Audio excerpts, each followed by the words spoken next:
Hello foodies, welcome to Guna's kitchen. ಇವತ್ತು induction stove ಬಗ್ಗೆ ಮತ್ತೊಂದು ಮಾಹಿತಿ ಕೊಡ್ತಾ ಇದ್ದೀನಿ. ನೋಡಿ, ಕೆಲವ್ರು ಕೇಳಿದರು ಮಕ್ಕಳಿರೋ ಮನೇಲಿ ಎಷ್ಟು ಸೇಫ್ ಇದು ಅಂತ. ನೋಡಿ, ಮಕ್ಕಳಿದ್ರೂ ಅವರು ಇದನ್ನು ಚೈಲ್ಡ್ ಲಾಕ್ ಅನ್ನೋ ಒಂದು ಆಪ್ಷನ್ ಇರುತ್ತೆ. ಲಾಸ್ಟ್ ಟೈಮ್ ನಾನು ಫುಲ್ ವಿಡಿಯೋದಲ್ಲಿ ಇದನ್ನು ಶೇರ್ ಮಾಡಿಲ್ಲ, ಹಾಗಾಗಿ ಇದರಲ್ಲಿ ಮಾಡ್ತಾಯಿದ್ದೀನಿ. ಮಕ್ಕಳಿದ್ರು ಏನು ತೊಂದರೆ ಇಲ್ಲ. ಇಲ್ಲಿ ನೋಡಿ, ಟೆಂಪ್ರೇಚರ್ಗೆ ಪ್ಲಸ್ ಮತ್ತು ಮೈನಸ್ದು ನಿಮಗೆ ಮೋನೋಗ್ರಾಮ್ ಕಾಣ್ತಾ ಇದೆಯಲ್ಲ, ಅದೆರಡನ್ನೂ ಒಟ್ಟಿಗೆ ಪ್ರೆಸ್ ಮಾಡಿದ್ರೆ ಚೈಲ್ಡ್ ಲಾಕ್ ಆಗುತ್ತೆ. ಇದು ಮಾಡಿದ್ದಾದಮೇಲೆ ಯಾವುದೇ ಬಟನ್ ಪ್ರೆಸ್ ಮಾಡಿದ್ರೂ ಅದು ಟೆಂಪ್ರೇಚರ್ ಜಾಸ್ತಿ ಆಗೋದಾಗಲಿ ಅಥವಾ ಬೇರೆ ಯಾವುದಕ್ಕಾದರೂ ಶಿಫ್ಟ್ ಆಗೋದಾಗಲಿ ಏನೂ ಆಗೋದಿಲ್ಲ, ವರ್ಕ್ ಮಾಡಲ್ಲ. ನೀವೇನಕ್ಕೆ ಇಟ್ಟಿರ್ತೀರ ಅದಷ್ಟೇ ಇರುತ್ತೆ. ಮಕ್ಕಳು ಬಂದರೂ ಇದನ್ನು ಏನೂ ಮಾಡಲಿಕ್ಕೆ ಆಗೋದಿಲ್ಲ.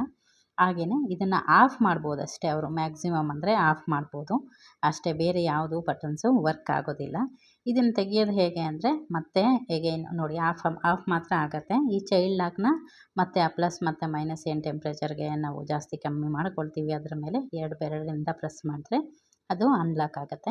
ಹಾಗೆ ಲಾಕ್ ಮಾಡಿಬಿಟ್ರೆ ಮಕ್ಕಳು ಇದನ್ನು ಟಚ್ ಮಾಡಲಿಕ್ಕೆ ಆಗೋದಿಲ್ಲ. ತುಂಬ ಅಂದರೆ ತುಂಬ ಚೆನ್ನಾಗಿದೆ, ಯೂಸ್ ಮಾಡಿ ಆರಾಮಾಗಿ ಅಂತ ಹೇಳ್ತೀನಿ. ಇನ್ನೊಂದು, ಕುಕ್ಕಿಂಗು ಬೇಗನೆ ಆಗುತ್ತೆ ಇದರಲ್ಲಿ ಮಾಡ್ಕೊಳ್ಳೋದ್ರಿಂದ. ಆದಷ್ಟು ಫ್ಲ್ಯಾಟಾಗಿರ್ತಕ್ಕಂಥ ಪಾತ್ರೆಗಳನ್ನಿಟ್ಟು ನೀವು ಅಡುಗೆ ಮಾಡ್ಕೊಳ್ಳಿ. Thank you.